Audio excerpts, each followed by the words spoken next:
important result.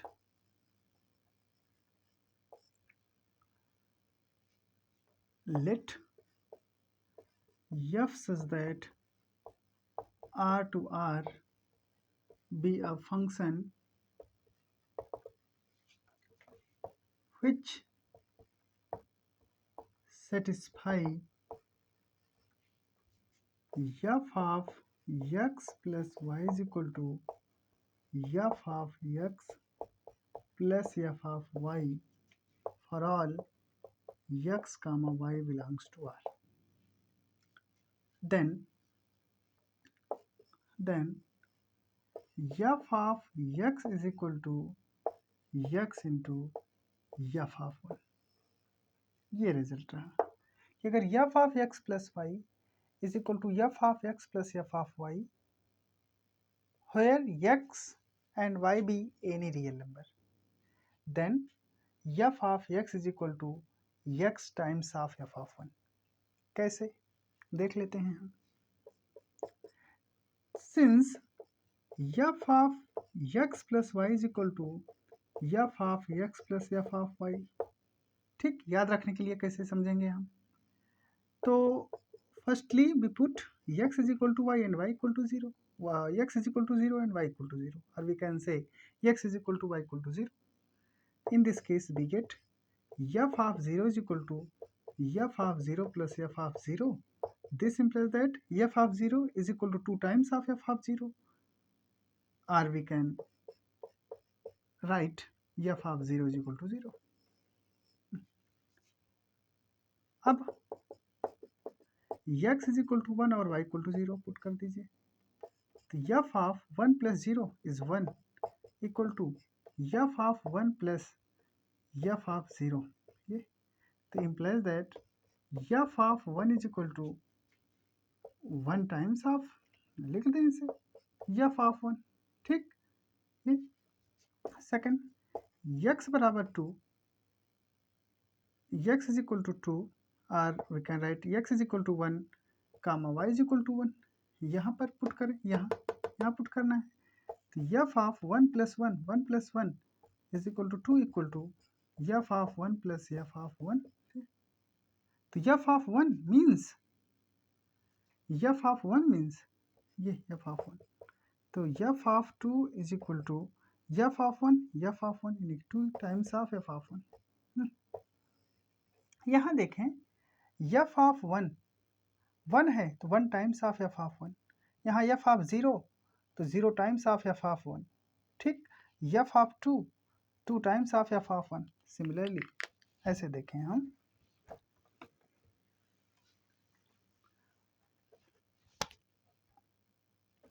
x is equal to 2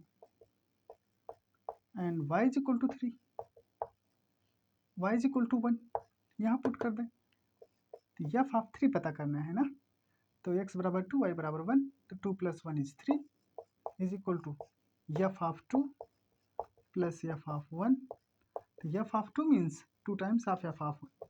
2 times of f of 1 plus f of 1. तो 2 times of f of 1 plus f of 1 is equal to 3 times of f of 1. It implies that f of 3 बराबर 3 times of f of 1.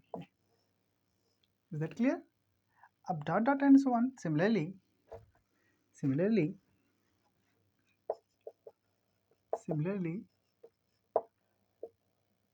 f of m is equal to m times of f of 1 या f of x is equal to x times of f of 1. ये भी कर सकते हैं dot dot and so on करके. ठीक. For all x belongs to R. यही result है कि अगर कोई भी फंक्शन f कोई रियल वैल्यूड फंक्शन हो. रियल वैल्यूड फंक्शन मीन्स जिसका domain set of real number, subset of real number हो, और कोडोमेन भी या हम कहें रेंज भी सबसेट ऑफ रियल नंबर हो, तो ऐसे फंक्शन को हम रियल वैल्यूड फंक्शन कहते हैं. तो real valued function which satisfy f of x plus y is equal to f of x plus f of y, then f of x is equal to x times of f of 1. Question देखें इस पर based. Question कैसे पूछे जाते हैं exam में.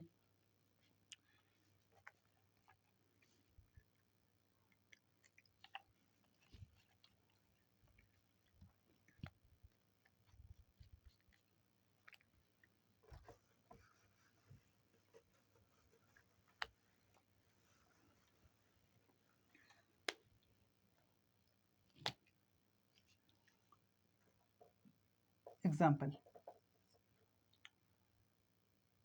let f such that R to R defined by R to R which satisfy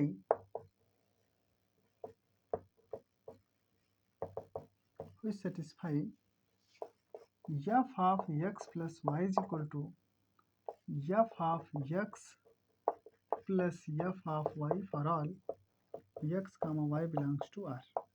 ठीक, if f of 1 is equal to 2 comma and g of n equal to summation k varies 1 to n minus 1 f of k, then find the value of n for which g of n is equal to 20.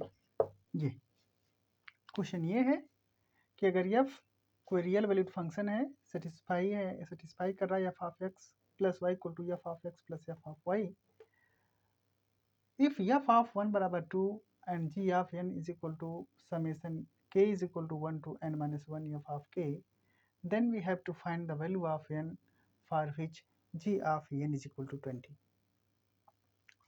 तो इस type के question को solve करने के लिए हम करेंगे क्या, जैसे कि रिजल्ट भी हमने लिखवाया, बताया कि अगर f of x plus y is equal to f of x plus f of y है, in this case we can write for the sake of convenience f of x is equal to x times of f of 1. Here f of k है ना, तो this implies that f of k is equal to k times of f of 1. ये तो therefore and f of 1 is equal to, this implies that f of k is equal to k times of f of 1 is equal to 2. So we can write 2 times of k. Okay, therefore g of n is equal to g of n summation k varies 1 to n minus 1. Okay, f of k means 2 times of k. This is equal to 2 बाहर summation k is equal to 1 to n minus 1 और ये k हो जाएगा हमारा g of n is equal to 20. This implies that 20 is equal to 2 times of k 1 plus 2 plus 3 plus dot dot dot plus up to n minus 1. तो कितने terms हैं, n minus 1 terms है. सम of ये क्या है, arithmetic progression, sum of nth terms of sum of n terms of arithmetic progression is n by 2 bracket 2a plus n minus 1 into d या फिर a plus l n by 2 a plus l where l is the last term of an AP. तो यहाँ last term क्या है n minus 1, first term क्या है a. तो in this case यही लगा देंगे हम ना, S N is equal to n by 2 a plus l. तो यहाँ क्या है, यहाँ इस इतने का पूरे का सम निकालना होगा हमें. ठीक, तो यहाँ हो जाएगा n is equal to n minus 1 है और a इज इक्वल टू 1 है. ओके, और l इज इक्वल टू भी n माइनस 1 है हमारा. तो यहाँ पर रख दें हम, यहाँ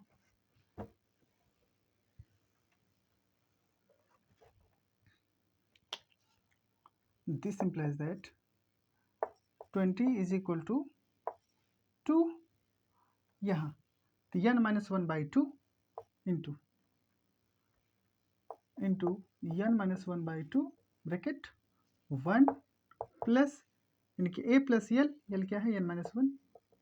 ये तो implies that 2 से 2 cancel, 20 is equal to n minus 1, 1 से 1 cancel into n implies that 20 equal to n into n minus 1, या फिर हम ऐसे भी कर सकते हैं 5 इंटू 5 माइनस 1.